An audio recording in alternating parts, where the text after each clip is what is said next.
welcome to With Heart. Makeup brushes are a necessary item in every woman's makeup bag, but caring for them can be a little bit tricky. Some people just aren't really sure how to clean them. Well, when I was in college, I worked at a popular department store at a makeup counter, and that's something that they teach you right off the bat.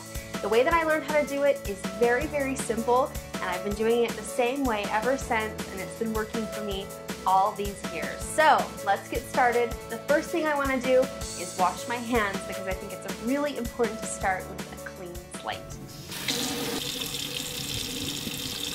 So this is my makeup case. This is where I keep all of my makeup brushes, and it's Trish McAvoy. I just picked it up at Nordstrom.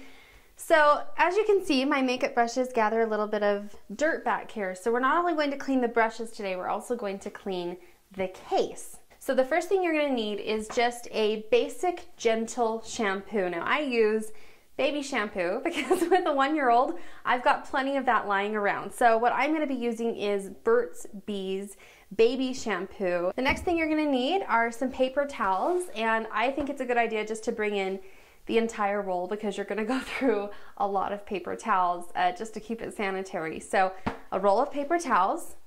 Then you're going to need a towel to lay out your brushes to dry on, and then also some baby wipes, which I also have in ample supply here at my house. So that's really it. Okay, so I'm going to start with taking all of my makeup brushes out of my case, and I'm just going to set them down, and then I'll just set my case aside because we're not quite ready to deal with that yet.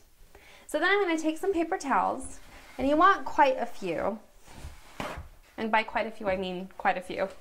And you're just going to kind of fold them into a square so that it makes an extra pad.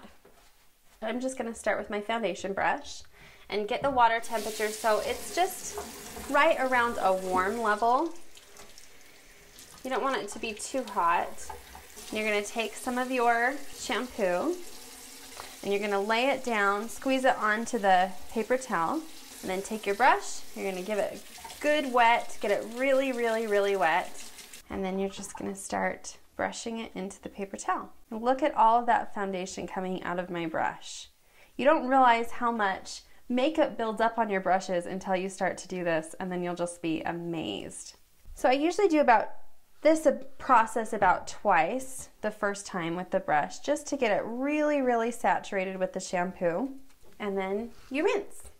So much makeup is coming out of my brush, and I do this about once a month to once every 2 weeks. Now we've done the first round with the foundation brush, but as you can see, now that you've loosened up some of the makeup and gotten rid of some of the makeup, there's still some makeup in there. So I'm going to do this whole process again.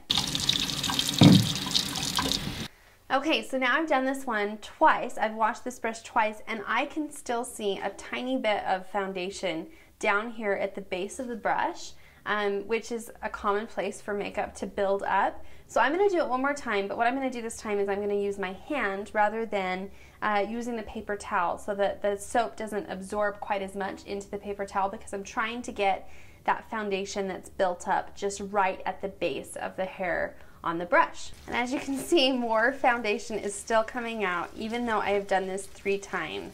Makeup just loves to hang onto those brushes because makeup is typically long wearing, and so it wants to stay in place. If you're getting high quality makeup, it wants to stay onto those brushes, so you have to really work it out. Now you can tell when the makeup is gone from your brush because your brush will feel so much softer and smooth, and also very flexible. The hair is now super, super flexible, where when it's full of makeup, it's quite stiff and it feels thick and heavy. So now that all the foundation is out of my brush, it's nice and soft. So now I'm done cleaning my first brush.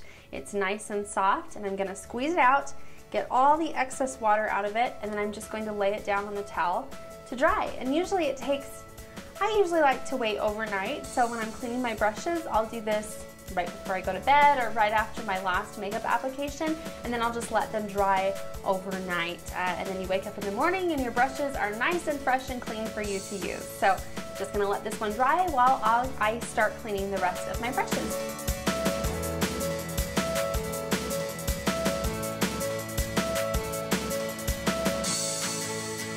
now that we're done cleaning the brushes, we're gonna get started on the case. Now this doesn't take too much work, but as you can see, makeup builds up on your case because obviously your brushes have makeup on them and you leave your brushes in your case, so makeup's gonna get on there. So I like to use just baby wipes to clean my case. So I'm just gonna take out a couple, and I just like to give it a good wipe down. And it comes off pretty easily. And then the very last step is just to wipe down the handles of all of your brushes. Same thing, I just use a baby wipe, and I'm just gonna kind of give them a little wipe down. That's it. Now I'm just gonna leave all my brushes and my case out to dry overnight. And I think you'll find if you do this 2 weeks, about every 2 weeks or about once a month, I think you'll find that your skin is healthier, your makeup will go on so much better, and also your colors will be truer to the original color because they won't be mixed with all of those other colors. So also, if you're interested in what kind of makeup brushes I use and recommend, you can visit withHEART.com. Thanks for watching.